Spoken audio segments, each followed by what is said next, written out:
Bueno, buenas tardes, buenas noches. Estamos aquí en un programa otra vez en Radio La Voz de María, en el programa De la Mano con Jesús, 88.1 FM. Estamos hoy con una invitada especial, muchos la conocerán por sus videos, por sus foros, por sus escritos, ¿no? Ella es realmente muy conocida en las actividades de Provida, ¿ya? Dejemos que ella mismo se presente. ¿Qué tal? ¿Cómo estás, Mamela Fiallo Flor? ¿Qué tal? Buenas, muy contenta de estar con ustedes, aunque no nos podamos ver, nos podemos escuchar, así que a la orden en lo que pueda servir. Sí, muchas personas conocen tu lado activista, tu lado, tu defensa, ¿no? A la vida, pero aunque abiertamente has hablado, ¿no? Que eres una mujer de fe, una mujer católica, ¿no? Con principios cristianos. Y una frase que me ha gustado bastante, ¿no? Escuchado de tu biografía es que fue la causa provida que te llevó a la fe, y no contrario, ¿no? Entonces, has sido una persona que al inicio no conocías mucho de la fe, ¿no? Pero a través de la defensa de la vida, ¿no? Llegaste, ¿no? Por decir así, a una conversión. ¿Nos puedes hablar un poquito de esa conversión? Sí, claro, con gusto. Bueno, sería una reconversión porque sí estaba bautizada e hice la primera comunión, pero justamente yo creo que esa es una gran falencia y de que mucha gente alega ser católico sin serlo precisamente porque no conoce su fe. Muchos son católicos culturales, pero no de convicción. Entonces yo era una de esas, no por decisión, sino por formación, no fui educada en la fe. Y justamente cuando surge la campaña por el aborto en Argentina, que tanto nos critican y dicen no hubo pañuelo celeste hasta que hubo pañuelo verde, pues no había una campaña por exigir matar a los niños, entonces no había una campaña por exigir salvarlos, ¿no? Y eso hay que destacarlo. Y mi camino ascendente y empedrado y rocoso y con espinas hacia la fe ha sido justamente por querer ser provida en toda la esencia de la palabra. Yo dije, yo no me puedo limitar a salvar fetos y embriones. Yo tengo que hacer que la vida sea más vivible. Y justamente quienes manejan orfanatos, hospitales, albergues, quienes alimentan a las personas de la calle, no es la Asociación de Ateos Anónimos. Entonces, justamente queriendo hacer caridad, es que conocí primero grupos evangélicos con ellos ayudaba a niños en hospitales y en orfanatos y me llevaban como la amiga católica. Y con los muchachos del movimiento Vida en Gracia en Argentina, alimentaba a las personas en la calle. Y ahí es que mi camino espiritual fue ascendente y no ha parado de subir y con todo lo rocoso que es, y yo sé lo difícil que puede ser, porque cuando uno conoce la verdad, la exigencia es mucho más alta, ¿no? Cuando uno la vida, ¿no? Pero si uno está en la fe y comete un error, es una atrocidad, porque pretenden que uno sea perfecto. Pero justamente sabemos que si bien estamos hechos a imagen y semejanza y nuestro camino es la santidad, sabemos que también hay una cruz muy pesada a cargar. Sin embargo, como Él carga la cruz, es mucho más ligero de llevar y eso nos motiva. Si Él fue tan perseguido, todas nuestras, digamos, desaventuranzas son nimiedades. Exacto, sí. Asimismo, quisiéramos saber un poco cómo expresas tu fe, ¿no? Sabemos que defiendes bastante la vida en tus artículos. eh, Sabemos bastante que te gusta escribir, ¿no? A favor de estos temas de la vida, ¿no? Ya. Pero quiero saber en tu vida diaria cómo tú expresas, cómo tú vives la fe, ¿no? Bueno, buena pregunta. Em, y antes de dormir, rezo un Ave María en latín. Y ayer me mandaron una serie de salmos y en desorden. Me pareció súper interesante. Y justamente en ese desorden, el primero era el Salmo 21. y que nos acompaña bastante en estos tiempos pandémicos porque precisamente dice que la plaga no llegará a tu carpa. Entonces es bastante reconfortante y como nada es al azar cuando se trata de lo divino que llegar, ¿no? Entonces sentirse refugiado aún en tiempos tan inseguros que no se sabe qué va a pasar, que un día nos dicen una cosa y otro día otro. Y realmente, justo cuando yo estaba en mi camino, cuando todavía no anunciaba públicamente, un amigo me invitó, digamos, a abrazar la fe y yo le dije, en la fe como en el amor, lo dije en mi mente, hasta ahora me arrepiento que no salió en cámara. Yo dije, en la fe como en el amor hay que tener el corazón abierto, porque nos han hecho creer que ser una persona de fe te vuelve un fanático, un ignorante, un anticientífico. Y vemos todo lo contrario, que justamente quienes son los más fervorosamente anticristianos son los más fervorosamente anticientíficos y son precisamente los que niegan la vida de ese ser humano intrauterino. Y es un camino también, y yo creo que más en el caso de las mujeres, aunque también por supuesto en los varones, Nuestra Señora, y eso quizás distingue, no quizás, ciertamente distingue a los católicos de las demás denominaciones, y es el amor de María. Entonces, justo me pasó en el último debate en la asamblea, cuando salí de hablar, había un cartel que decía, el feto no es un ser humano. Entonces, eso es totalmente anticientífico, pues porque es de la especie humana. Entonces, yo tomé una foto de ese cartel y del otro lado me sacaban la mala seña, ¿no? Una vulgaridad. Y yo contesté mandándoles besitos volados. Entonces, o sea, si eso no es poner la otra mejilla. Y es también eso, ¿no? Por eso tengo mi campaña femenina sí, feminista no, que es una forma de decir, yo justamente defiendo tanto a la mujer que la defiendo mientras más chiquita y más indefensa es. Y eso también es una forma de actuar, ¿no? Elegir el amor por encima de la violencia. Y es justamente eso, y les invito, tengo un debate muy divertido en mi canal de YouTube contra una feminista, donde ella me pregunta qué es una mujer, y yo le digo es una realidad biológica de quienes tenemos cromosomas XX y eso se define desde nuestra concepción. En cambio, una feminista, no. Para ellas, ser mujer es quien elige ser mujer. Entonces, si ellas determinan que la mujer en el vientre no es mujer, entonces es derecho matarla. Entonces, en ese sentido, invito a nuestros hermanos que nos escuchan a ser cada vez más valientes en su defensa de la fe, porque ahí radica la verdad. Quien no vive en la verdad pregona la mentira. Y por eso es que pueden caer en estos juegos mentales tan confusos, ¿no? Dialectales. Entonces, es un camino difícil de recorrer, pero tenemos la mayor motivación porque nuestro premio será eterno. Sí, sabemos que eres muy mariana, ¿no? Y siempre defiendes también el rol de la mujer dentro de la sociedad, ¿no? ¿Ya? Y tu famosa frase que la acabas de decir, ¿no? Que femenina sí, feminista no. Queremos hacerte una pregunta, ¿no? Sabemos que hay personas que dicen que cierta clase de feminismo es aceptado, otros no, pero queremos saber realmente cuál es el verdadero rol de la mujer en la sociedad. Excelente pregunta. El símbolo de la mujer, que data de los antiguos griegos, es precristiano, es el espejo y la cruz, porque la mujer es la custodia de la moral y la belleza. Y nosotras, al tener el don de vida, precisamente somos sus custodias.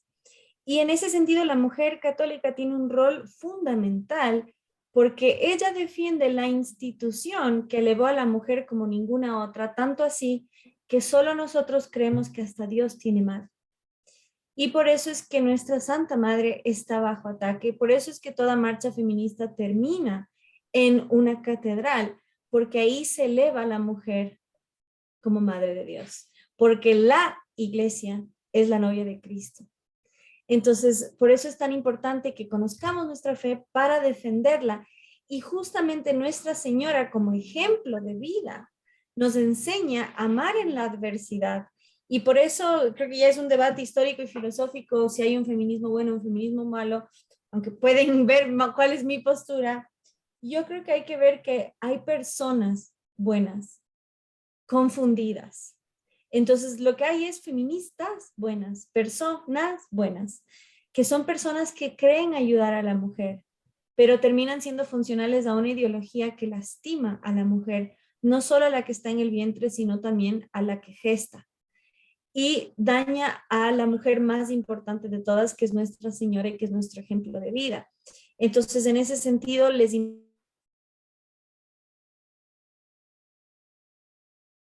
y ayudarles a ver que nosotras somos la mejor herencia de la mejor mujer y que en el feminismo hay una herida muy profunda, que es la de creer que Dios es injusto porque hizo a la mujer después.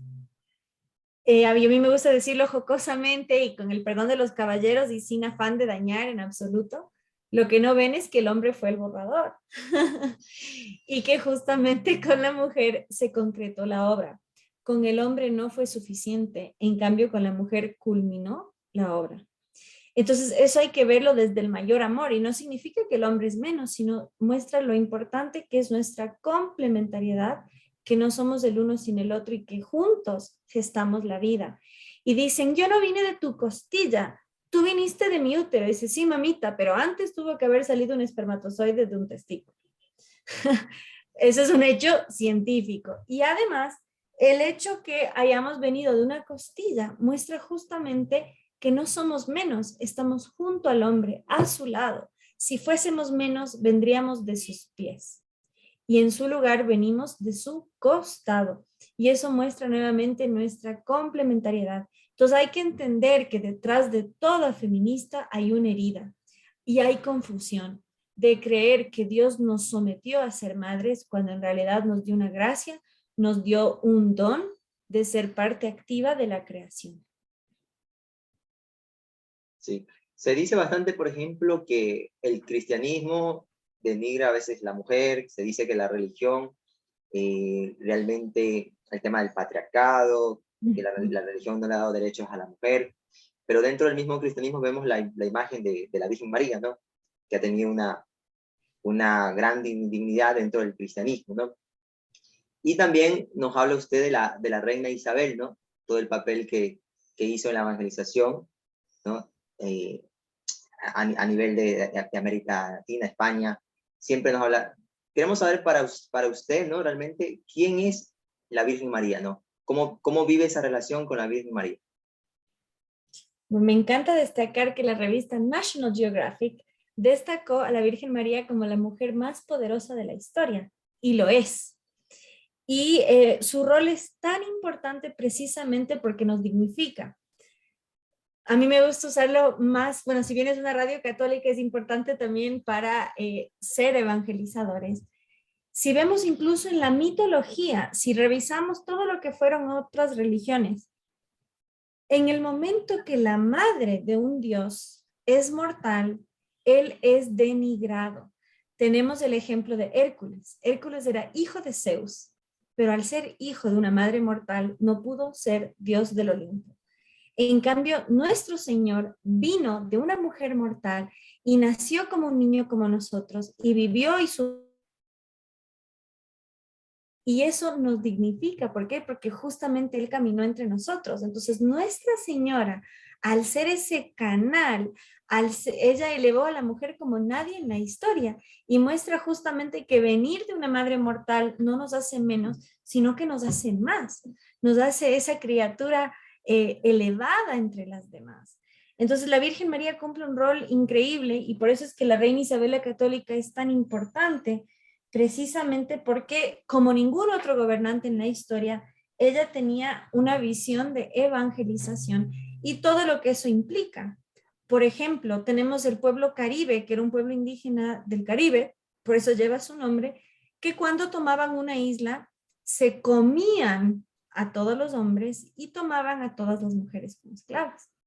En cambio, la reina Isabel la Católica en el año 1503 promueve el matrimonio justamente entre indígenas y españoles, cosa que no pasó en Estados Unidos. En Estados Unidos no se permite el matrimonio interracial sino hasta 1967. Entonces pasaron más de 450 años para validar algo que ya pasaba en nuestros países. Y les dejo de tarea busquen, pongan Catedral del Cusco, matrimonio, Beatriz Coya y Martín de Loyola. Se casó la hija del último inca, del último, digamos, rey inca o emperador inca, con no solo un miembro de la alta aristocracia español, sino además descendiente de dos santos, San Ignacio de Loyola y San Francisco de Borja. Y en ese cuadro que está en la Catedral del Cusco, se puede observar las alianzas entre las dos grandes familias.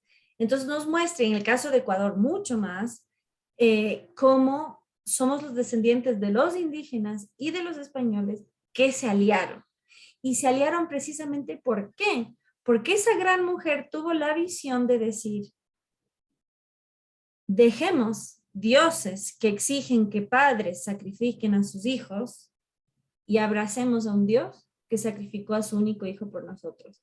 Y en eso la mujer es la que más ganó, porque precisamente era la ofrenda de sangre. Entonces, en ese sentido, tenemos mucho que agradecer a esa gran mujer, a su fe, a su convicción, y Nuestra Señora mucho más. A mí tengo una frase que me gusta siempre decir, quien critica el patriarcado es porque no conoce a la patrona.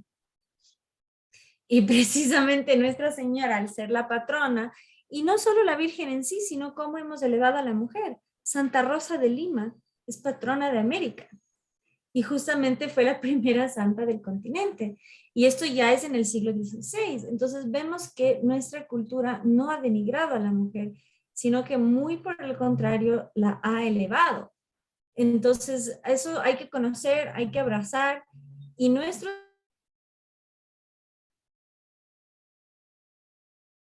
testigo, que todavía es masculino, uno siendo mujer es testigo. ¿Por qué? Porque testigo viene de testículo. Porque en el mundo antiguo los hombres se sujetaban a esa zona para hacer un juramento. Entonces una mujer no podía ser testigo porque le faltaba la zona juramental. Y nuestro Señor, perdón por tantas referencias escatológicas y anatómicas, nuestro Señor elige como los testigos de su resurrección a dos mujeres. Entonces la cristiandad dignifica tanto a la mujer que justamente le dio valor a su palabra, valora su vida, terminó con la esclavitud, terminó con el sacrificio humano, y Nuestra Señora se apareció nada menos que en pleno sacrificio, donde más se sacrificaba, aparece la Virgen de Guadalupe y se manifiesta justamente ante el más humilde entre nosotros, y aparece mestiza y fecunda, mostrando justamente la unidad y la importancia de la perpetuidad de la vida. Entonces, si abrazásemos quiénes somos y de dónde venimos, seríamos tan poderosos, pero nos quieren agachados y avergonzados para tenernos pisoteados. Muchísimas gracias por aceptar la invitación. Y bueno, las personas que nos están mirando, pues nos pueden seguir en Facebook, se pueden también suscribir en este canal de YouTube. Y sigue en tu trabajo, ¿no? Sigue adelante en esta lucha. Realmente para nosotros es un orgullo que una ecuatoriana, ¿no? Tan bien formada nos represente, que esté realmente ahí luchando por estos valores cristianos, por la defensa de la vida, y muchas bendiciones en tu trabajo. Muchas gracias, amén, y que así sea, y gracias por invitarme y por ayudarme a difundir el alegre mensaje. Entonces, este ha sido un programa más, una entrevista más, y hemos hablado del tema de la defensa de la vida y un poco el rol de la mujer dentro del cristianismo. Un gusto, cuídense y nos veremos el próximo lunes. Gracias. Chao.